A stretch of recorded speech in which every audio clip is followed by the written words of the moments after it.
Hey guys, today I want to talk about one of the most important steps in upping your audio quality, and that is putting together a dedicated sound recording kit. Now there are a lot of different options for this depending on budget and type of content, but by going over how I put together an entry-level recording rig, I'm going to talk about how I can do that without breaking the bank and emptying my life savings into gear.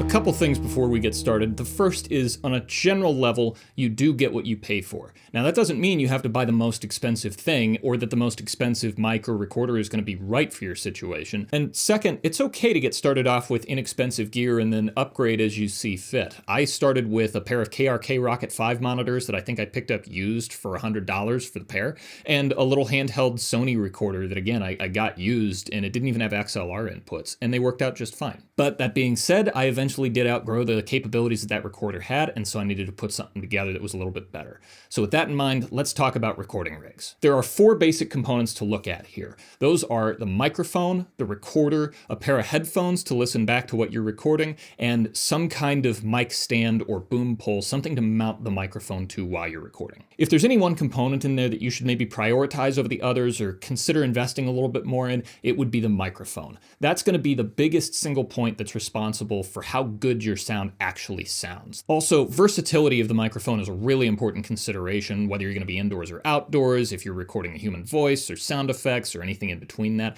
You're going to get the most for your money and the most versatility out of a supercardioid or a shotgun microphone. The 4 microphones that I'd recommend considering for this are the Audio-Technica AT875R and the AT897, as well as the Rode NTG4, and finally the Sennheiser MKE600. The AT875R is a great entry-level choice into this world. It's directional enough that it'll pick up exactly what's in front of it while rejecting things to the sides and back, but not so much that if you point it a little bit off-axis from your sound source, it will just sound terrible and won't pick it up at all. And it also has a bit of a low-end roll-off filter built into it, so it's not going to pick up as much handling noise or wind buffeting or anything weird like that. It's more tailored to pick up exactly the human voice and everything around that frequency range. It's also under $200, which makes it a really good value. If you want to spend a little bit more, Audio-Technica also makes the 897, which is again a little bit more directional. It's a slight step up in quality across the board, and instead of having a just built-in roll-off filter that you don't get a choice of, it gives you a switchable one so you can pick up the full frequency spectrum and get some good low-end response. Or if you're in a really windy environment or you don't necessarily want to deal with a lot of handling noise from a boom or whatever you might be moving around on, you'll be able to roll that off manually, and so you can choose between the two. In a similar price range, Rode makes the NTG4 and the 4 Plus, which I think are really great microphones if you want to be recording quieter sounds. They're really low self-noise, so you don't get a lot of kind of electrical hiss in your recordings as much as you might with other mics. They also have a couple more built-in options, so you can engage the low-frequency roll-off, or you can engage the high-frequency boost if you want to get a little bit more brightness or air out of your recordings.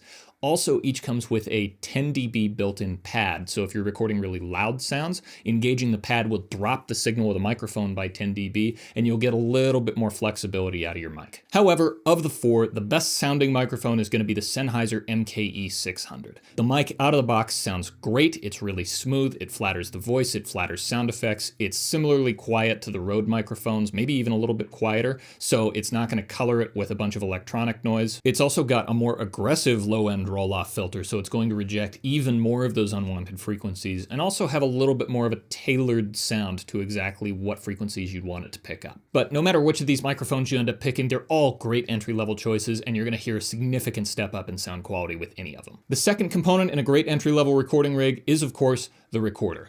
And honestly, there are a lot of really great options out there for recorders that are going to work no matter what price point they're at. The technology has come a long way from, 10 or even 5 years ago. So I'd personally recommend the Tascam DR60 or the DR70. I think ergonomically, they're the best of the entry-level pack. They have cleaner preamps than a lot of the competition out there, and it's not going to color your sound as much with white noise or electronic hiss as something like the Zoom H4n or the H5. Even though those have a little little bit more flexibility, having built-in microphones that you can use them as handheld recorders as well as XLR inputs. I don't think the sacrifice of sound quality and more preamp hiss and less clean recordings is worth it to me. Also, the H5 is slightly more expensive than some of those Tascam entries, and I think you'd be better served getting a quieter recorder that you can use with an external microphone than getting something handheld that isn't going to be as clean. Sound quality is, of course, the most important thing to me, but Tascam also gets the user interfaces of their recorders really well done above and beyond some of the competition. One of the most frustrating things to deal with when you're out in the field or you're having to record in a really intense environment that's demanding and fast-paced is you don't want to be messing around with little tiny buttons trying to figure out how to turn up your headphones, for example. You want to just know that there's a dedicated switch or a dedicated knob that you go, it's there. So speaking of, headphones are the next important component to look at when investing in a recording system. There are three considerations to take into account here. The first is sound isolation. When you put your headphones on, are you going to be able to hear directly what's coming out of those speakers in there, or are you going to get a lot of contamination from the outside world that you're going to have to guess at whether or not you're recording the right things? Next is portability. Are these headphones going to be able to collapse down to something nice and easy to pack and carry with you wherever it is you need to go, or are they going to be the same size no matter what and you have to deal with them? I have a pair of the Beyerdynamic DT770Ms, which I really like as field recording headphones, but this does not collapse. This is the exact same size that these headphones are always going to be, and it makes packing up for field recording really frustrating sometimes because you don't want to break them and you don't want to snap them in half because they're important. Ordinarily, you might think just get a pair of earbuds because they're sound isolating, they're super portable, they sound good, they're easy to use all the way across the board. But in most situations, there's always going to be somebody who says, hey, I want to hear what that sounds like to make sure it's good. And the last thing you want to be doing is, of course, sharing earbuds with somebody. So with all those considerations in mind, there are two pairs of headphones that I'd recommend. The first is the Sony 7506s. These are sort of like the NS10 of headphones. They're not flattering to any particular frequency. They translate pretty well from an on-set or a production or a recording environment into audio post-production, and they're not too expensive. They're super portable. You can fold them down and collapse them, and they're relatively durable, so they're not going to break during that process. And of course, if somebody else wants to listen to what's being recorded, they can easily just be swapped off. They're not those in-ear tiny things that get dirty. And as an overall average, they check pretty much every box that you want out of a pair of headphones while you're recording.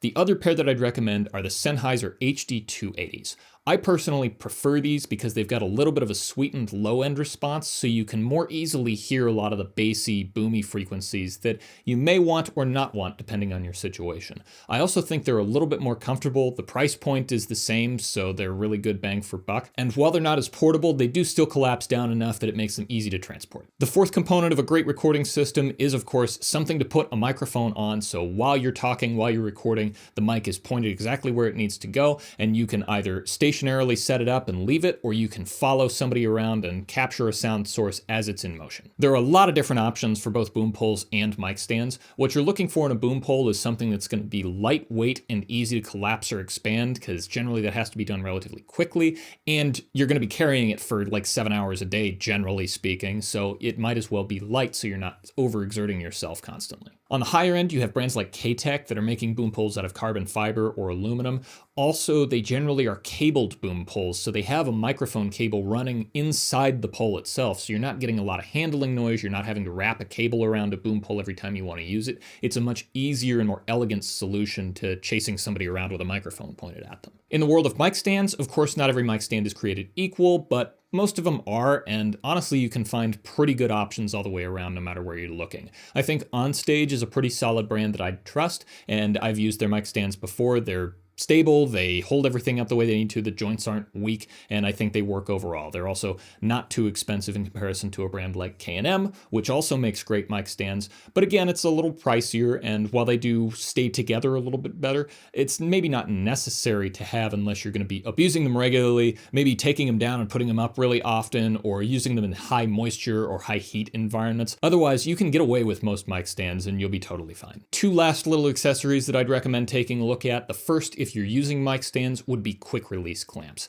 Especially if you're taking down and setting up constantly, these are lifesavers in terms of time. It'll save you from having to screw on mics onto stands over and over again and then unscrew them when you have to take them off and spend 5 minutes on each mic. These are just little clamps that you can take and quick release and it's done. Also, if you're going to be recording anything outside, I'd highly recommend investing in some wind protection. Rycote is, of course, the big name in the game there. They make a lot of really great stuff that can survive tornadoes and hurricanes, but Rode also makes a lot of good options for their microphone lineup, and you can generally find some form of wind protection from each microphone brand that you select. So after getting the right microphone and mount, recorder, and headphones, you've got a fantastic entry-level single-point recorder on your hands that's going to make for a really great sound quality without breaking the bank. If you're in the market for some new gear, you're building out a recording rig, or you just want to support my channel, check out my affiliate links below. Don't forget to hit like, hit subscribe, comment below with any questions you have. I'm over on Instagram at AXK, so come follow me over there. And as always, thanks for watching.